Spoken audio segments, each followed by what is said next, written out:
Welcome back, and we are taking your calls, comments, questions when it comes to COVID-19, the other big conversation that we're following today, and as we have been for the last year. So Dr. Zain Chagla, infectious disease physician, joins us again. Good morning to you, doctor. Good morning.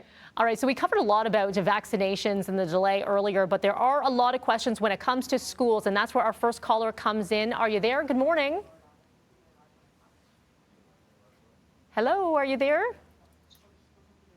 Are you there? Hi, we are here. Good morning Excellent. to you. And we've got Dr. Zain Chagla standing by with your question. Go ahead. Good morning, doctor. I'm just wondering, actually, do you feel that the government should be implementing any more strategies for safety in regards to our special education system within the schools? I guess primarily our high needs, special needs, LLS classrooms, because we do have many vulnerable kids within the classrooms right now, and staff are supporting them, but I just didn't know if you had any suggestions or recommendations from the government that they should be implementing. Yeah, I mean, asymptomatic testing maybe, anything else? Yeah, I agree. I mean, these are often children that masking is not going to happen for whatever behavioral issues or their special needs. Asymptomatic testing, especially as now we have more rapid tests and really ways to do them in ways that are not invasive, in the nose or even in saliva. I agree. There is some role to make these kids a bit safer, knowing they come from communities often that have high transmission in the background, but also to protect their schooling, which is the most important part here. So there has been a lot of discussion of rolling asymptomatic testing back into schools. And I think in these special populations where they are so precious to keep schools going, it's a really good use case to make sure, A, that they're safe, and B, to study that as schools open up again, they're not driving transmission in the community. And the only way to really do that is to monitor the levels of infections within schools. Okay, thank you. Thank you so much. Yes, I agree. I guess, sorry, just to follow up quick, it's just, it's one of those things where, yes, the most vulnerable, and a lot of the times they don't have the cognitive ability or even verbal functioning to be able to explain that they're not feeling well and whatnot. I just feel like their voices are not being heard. Yeah, absolutely. Absolutely. It's a great point. Yeah, thank you so much for your call. Appreciate it. Thank you. You guys take care. You too. And of course, that was an anonymous name, though, Dr. Chagla, so I apologize if I couldn't introduce you to the name of our caller there. I want to get to an email from Blair saying, walking home from picking up some groceries, early morning, socially distanced from everyone. I dropped my mask. I suffer from foggy glasses. Yes, as many of us do. Turned the corner, received a strong, unpleasant whiff of cigarette smoke. My question is, can the virus basically hitch a ride on a smoke particulate, therefore extending the range that it can travel to infect? We have heard a lot of these conversations about the temperature and the droplets in cold versus warm. So what about something like cigarette smoke? That's a good question.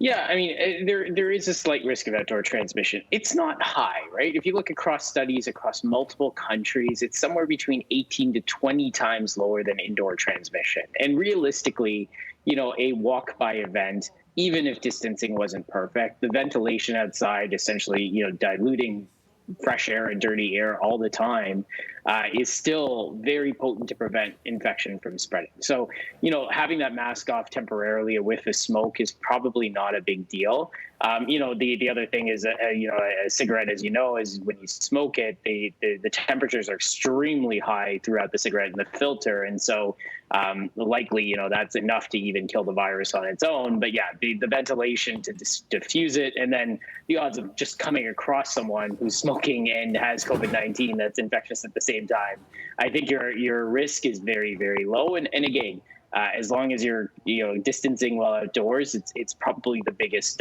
move you can take to prevent infection. Okay, and we have time for one more caller. We're going to say hello to Valerie from Stony Creek. Good morning, Valerie. Good morning. Do you have a question for Dr. Chagla? I do. I'm wondering, I'm a grandmother, mother. My family has had COVID over the Christmas holiday. My son-in-law, my daughter, and my granddaughter. I'm the babysitter, the primary person to help them. My daughter's also 7 months pregnant, and I want to know when it's safe to be in their company so I can start taking over and helping my daughter with her 2-year-old daughter. Yeah, it's a great question. So public health units in Ontario, and I know Hamilton because it's the city I work in, it's 10 days from symptom onset that people are considered non-infectious. There's really good evidence towards why this is the case.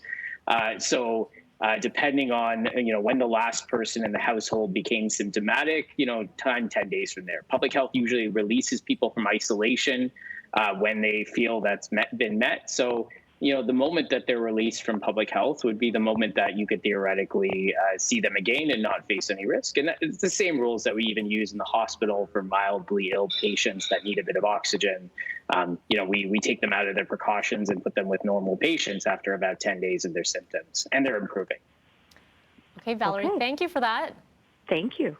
All right, and that's all we have for today. But at BT Toronto, if you want to continue to chime in on the conversation, Dr. Chagla, as always, we appreciate your time, your insight. Thank you. No problem. All the best. Have a great day. All right, it is 6:57 right now. We've got your top stories coming up, including the latest in Inauguration Day.